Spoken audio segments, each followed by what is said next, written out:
Hi, Mitch Stalcup. I'm the product manager for the modifications department. The biggest issue we see is spare parts. They're obsolete. The manufacturer no longer makes them. We do have the ability to rebuild some of the parts, but oftentimes that rebuild can take 3 to 6 months to get maybe a servo amp rebuilt.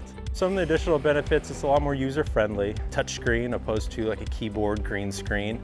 Of course, safety. There are a lot more safety options in the new stacking programs. The remote support capabilities, so that saves a service trip out there if you're having issues on the machine. In addition to the remote support capabilities, our service technicians are more trained, more qualified on the new 7th generation robot arms.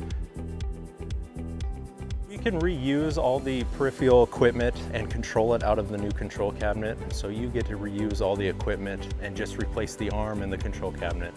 We've integrated it before. We have the background of the equipment. We could do it again.